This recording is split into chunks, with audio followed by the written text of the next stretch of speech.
او دی چرته په ګاډۍ باندې سبزي خرڅوي، چرته ریکشا هغه چلی، چرته په ورکشاپ کې دی خیرنې جامې اغوستلې وي، پردی سپورستغې پردی کنځرې برداشت کوي. د دې باقاعده د دې مالدارانو نه به تپوس کېدلی شي. مالداري مخکې د فقر نه ځان له غنیمت وشماره. نن مالدارۍ په دې مال ته ډېر څه ګټلی شي، په دې مال باندې ته جنت هم ځان له ګټلی شي. نعم المال الصالح للرجل الصالح. حلال مال د نیک سړي دپاره ډېر ښه شی دی، نیکانو دپاره نن دا پرده ده. سفیان ثوري وایي مخکې به مال خلکو ساتل عیب شماره، وایي اوس دور کې پرده ده پرده، مال د سره نه وي، څوک د هغه پردي خیراته کې هم نه پرېږدي. وایي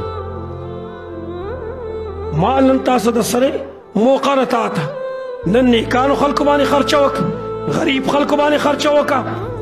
ولیکن افسوس داره او ډېر غټ افسوس په دې خبره باندې مالدار سړی دا ګمان کوي چې زه په خېټه باندې موړ یم، هر سړی موړ دی، زه مزدار کور کې اوسېږم، هر سړی او په کور کې مزې کوي، زما بچي ښه سنبال کړي دي، هره ورځ هغې ته پیسې میلاویږي، د هر موسم مطابق هغې ته پیزار هم میلاویږي، د هر موسم مطابق هغې ته لباس هم میلاویږي، او هر موسم مطابق هغې له چکر هم ورکېدلی شي، د هغې تعلیم هم ښه په اعلی طریقه باندې، سکول فیس هغه په ازاده باندې میلاویږي، ټیوشن دپاره کسان هغه وله په ازاده نیولی شي، ولې پیسې شته دی.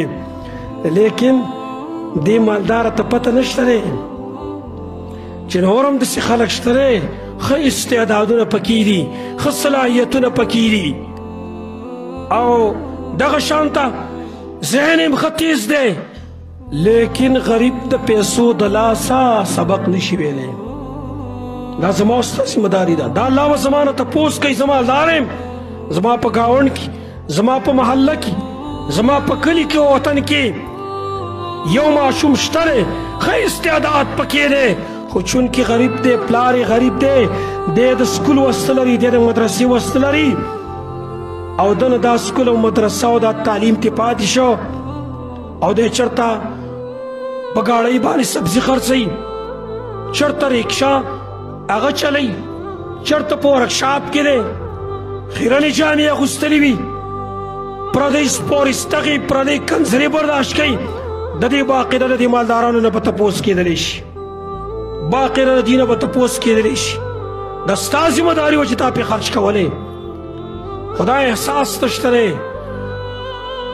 د ولږې احساس ته چا سره چې په چا ولږه تېره شوي، چې په چا ولږه تېره شوي نه هغه د ولږې نه څه خبر دی.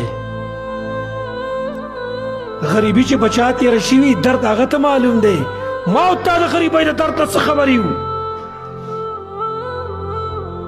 د صحت قدر د هغه چا سره ورسره چې په چا بیماري تېره شوي وي، د مالدارۍ قدر هغه چا سره ورسره چې په چا غریبي تېره شوي وي. ما او تا ته څه پته ده؟